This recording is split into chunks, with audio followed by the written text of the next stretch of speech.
Week by week, month by month, the Recipe for Friendship program helps you to get acquainted with traditions, customs, and culture of Kazakhstani diasporas. Today we're focused on Turkmens. My name is Alevtina Madyarova. Good afternoon. This time we're going to explore history of the ethnicity which is very close to Kazakhs. We'll see a beautiful and romantic ancient custom. We'll learn about traditional Turkmen clothes. And we'll cook plov like Turkmen women cook it. So today we are invited by representatives of the Turkmen diaspora. Historical studies stand that Turkmen and Kazakhs are brother ethnicities, despite the fact that for the last 200 to 250 years our ethnicities didn't have much historical intersections. Similarity of our ethnicities is undeniable. Anthropology, religion, culture, traditions, there's no need to be a scientist to see the similarity. Today in Recipe for Friendship, the diaspora, which is not numerous in Kazakhstan, however, it's very interesting to explore. We're invited by the head of the Turkmen Culture Center, Gulnar Atayevna. Well, tell us about how Turkmens live in Kazakhstan. Are there many of you, and how is your life going? Well, Turkmens have good lives in Kazakhstan because our ethnicities are very close to each other. There's a legend that Kazakhs and Turkmens are Siamese twins, but they've been separated. And of course, if we look at traditions, customs, we'll see that there are lots of similarities. Which is why today we're in the house of our oral mans who appreciate Turkmen culture.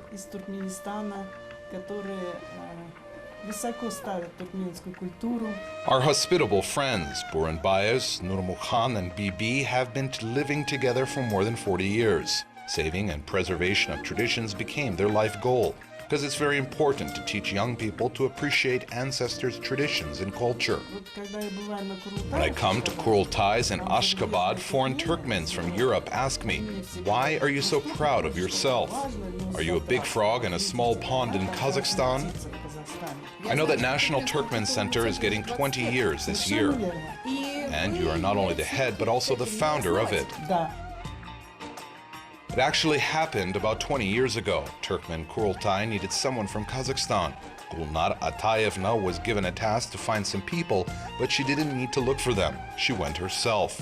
It's true that accidents are not accidental. Each culture has the three pillars, which is the foundation of everything. What are they in Turkmen culture? At first, Turkmens don't talk too much. We don't make noise in the presence of elders.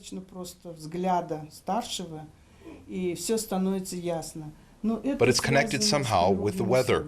The weather is very hard. You mean no one would like to talk much in such conditions? Absolutely. Rigorous hot climate influences on everything. People are laconic and not fussy. Food is easy to prepare. It's not prepared in advance. Clothes and houses can keep you both from heat and cold. This land once became home for thousands of Kazakh families. When we talk about ethnicities which can be found in our country, we often mention the date and occasions which led to their mass migration to our country, but the situation with Turkmens is quite different. In the 30s of the last century, a large number of Kazakhs left the country because of hunger, repressions, confiscations of private properties. Many of them chose Turkmenistan as their new home. Host Nurmukhan and Bibi kindly agreed to tell us how they moved to Kazakhstan from Turkmenistan, how they live here, and what interesting occasions happened in their lives here.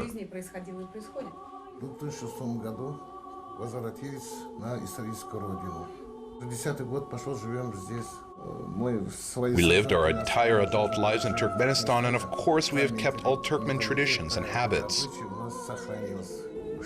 What can we do? It's a human nature to remember all wonderful moments of his previous life.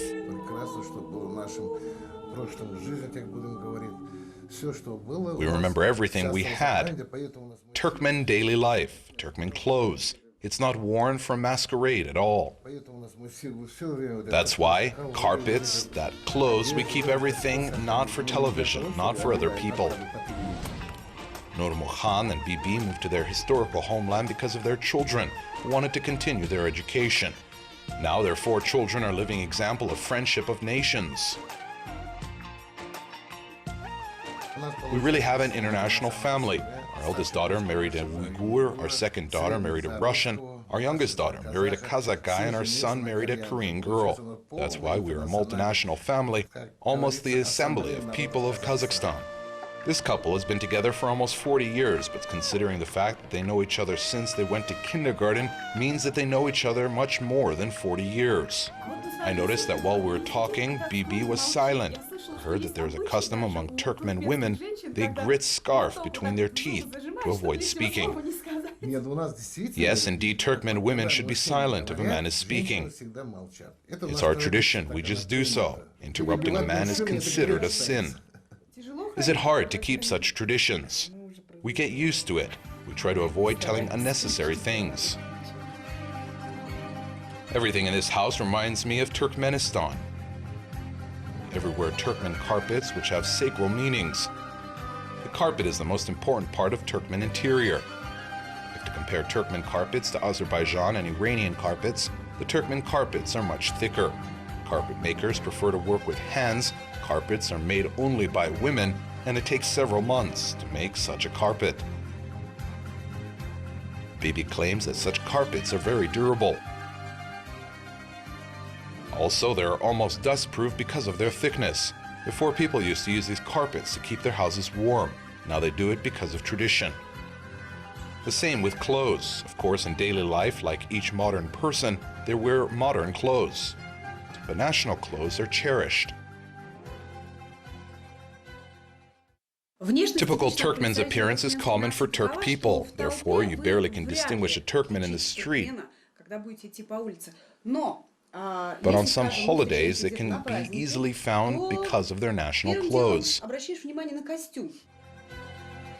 Light cotton or silk fabrics, ketan, which is used in making Turkmen clothes from ancient times till now, their colors also have important meanings. For example, Turkmens avoid wearing black clothes, of course, because black attracts sunlight and it's too hot in the summer. There are 3 main colors: white, yellow, and blue. The basis of Turkmen women's costumes are pants, a balak, and a dress, koynek.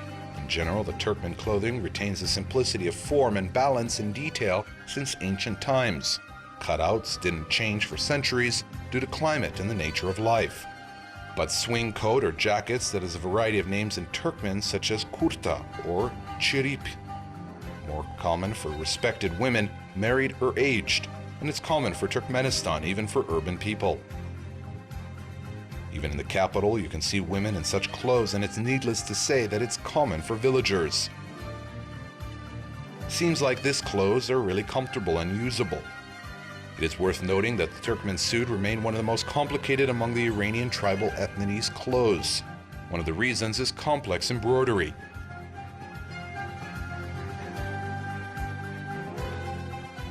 Embroideries can be different. For example, Turkmens have 5 hordes, or like Kazakhs say, juz, and each horde has its own embroidery. Geometric patterns dominate. Almost all Turkmen patterns are geometric. Complex embroidery, which can be made in different techniques, ishe, gaima, kok, chigme, orama, consist of numerous ancient symbols, which were bases of the picture. But also each pattern is a product of imagination of a needlewoman who made it. Nowadays, machine embroidery is widespread. Such clothes components, for example, such colors, central pattern is sewed to the costume when it's ready. All excess details are cut off. But clothes don't live by embroidery alone.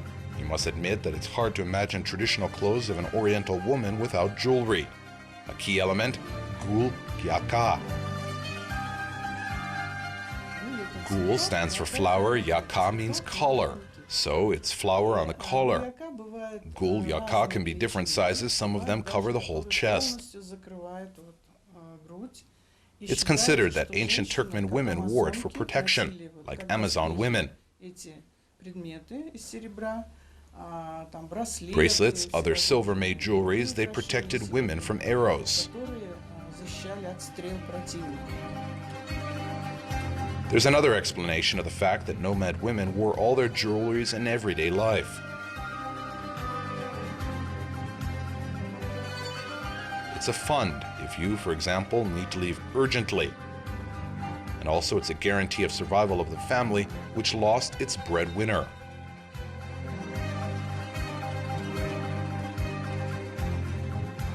Women wore all their bracelets from wrist to elbow, but it's her fund.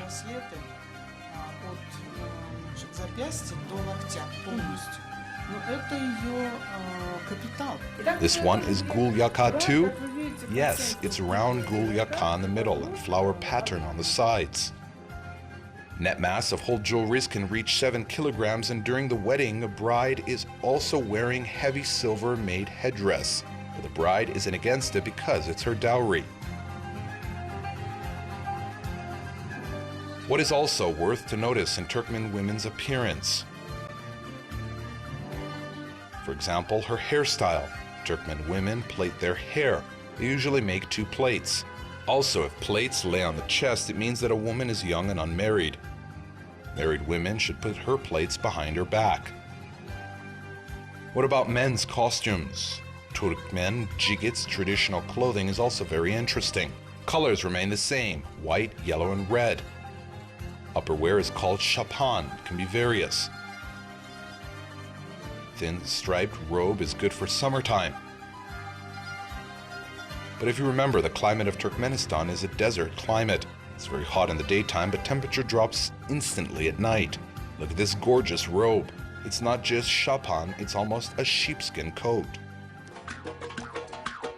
Yellow is typical for this part of clothes. The only thing is needed is a hairdress. There are 2 types. Skull cap, tilpek, most home dress. With the famous Turkmen cap, mushtal, wool made, should be worn over tilpek.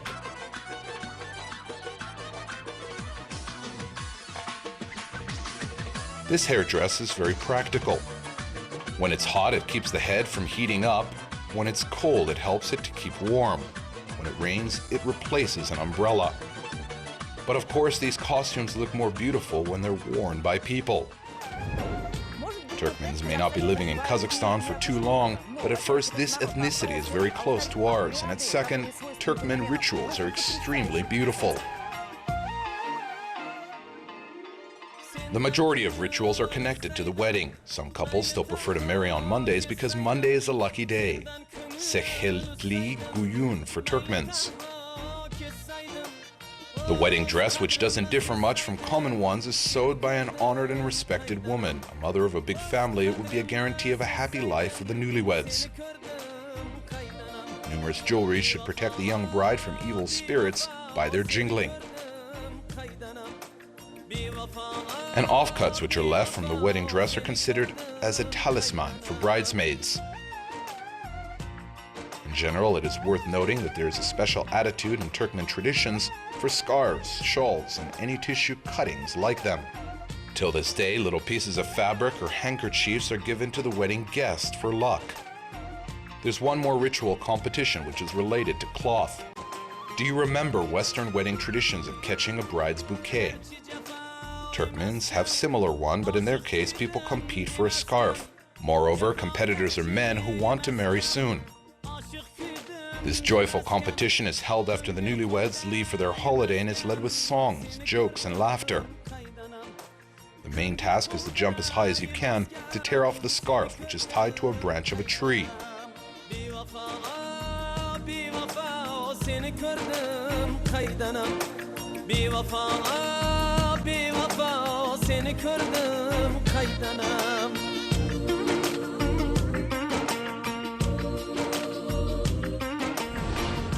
Further in Recipe for Friendship, a history of Turkmen artist who found his home in Kazakhstan, and also a recipe of a real Turkmen plov from our new friend Bibi.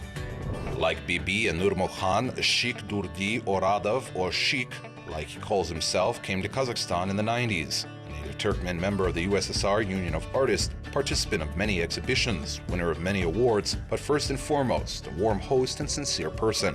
Творчество — это дело такое, очень трудоемкий Well, this work is very time-consuming. It may be sometimes not necessary because the artist always wants to do what he likes and what he can. Художник всегда хочет делать то, что ему нравится, то, что он может. Now I live in Kazakhstan. Before I lived in Turkmenistan, but we moved because of our children.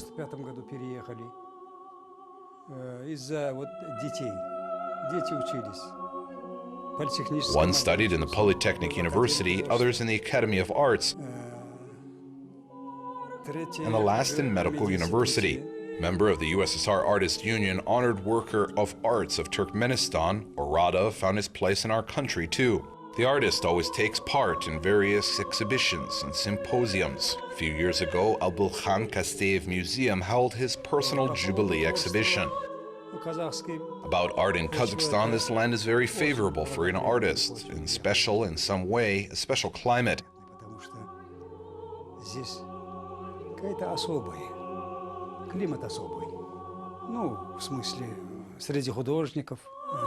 And among artists, here's the necessity of art is clear.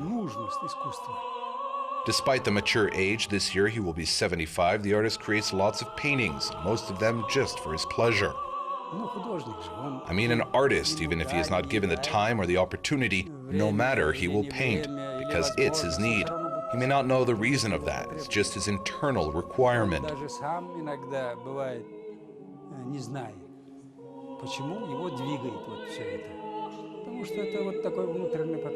Sheikh Durdi Oradov's paintings are real images, nature, people, and native lands. Portraits of peasants of the distant villages are thoughtful and full of sun. Steppes are poetic, and it's hard to say which land is native for the artist, the land where he was born or the land that he lives on now. However, let's switch from spiritual food to actual food. How could recipe for friendship exist without actual recipes? As we often mention in our program, there's no exploration of ethnical culture without exploration of its cuisine. And now Bibi will teach us the making of true Turkmen plov. Traditional Turkmen cuisine is similar to the Kazakh one. There's a lot of meat, especially mutton. Also, a large amount of flour dishes. There are Turkmen variations of manti, bishbarmak, narin, and bağırsaks. Caspian Turkmens often cook fish, mostly fried. Veggies and fruits are not used often, but watermelons and melons in Turkmenistan are delicious. There's an important detail which differs Turkmens from Kazakhs. Turkmens don't eat horse meat. A horse is a sacred animal for Turkmen people, and it's not associated with cuisine. For preparation of plov, we need meat, onions, carrots, and rice. Also, we need salt and oil. In Turkmenistan, plov is usually prepared on cotton oil. The oil requires heating up to avoid unnecessary smells. Bibi heats up even sunflower oil. There's no such rice sorts like in Turkmenistan, but we always can find a replacement. Here we don't have rice as we had in Turkmenistan, so we use local ones. The best of them is barakat. It is good for plov. Some meat goes into the heated up oil. Now it's beef, which is cut into large pieces. When the dish is ready, the meat will be cut again. Then carrots, which are cut into strips, go to the cauldron. Spices and extra ingredients are rarely used in Turkmen plov. If it's spring, Turkmens can add new garlics, and some people even add whole new potatoes. Potato is not mandatory, but if you want, you can add it. Sometimes I also do. Here I have new potatoes, they're small. I think it will taste perfect. The cooking process took about an hour. After meat, carrots and onions went to the cauldron. The last was rice. Rice amount is measured by proportion with oil.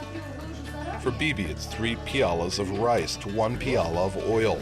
The most important step is to measure the right amount of water. It requires some experience. After the water is boiled out, the dish is prepared on a low fire and the cap must stay closed.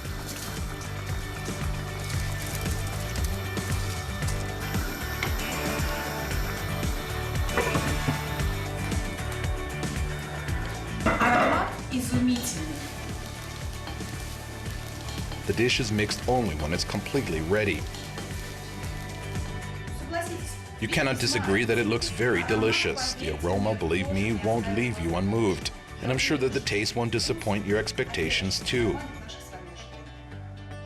The hospitality and cordiality of the Turkmen people matches the dishes they serve for their guests. Here they are, the real recipes for friendship from the people of our generous land. Our next programs will have a lot of delicious food, interesting people, and beautiful holidays. See you soon.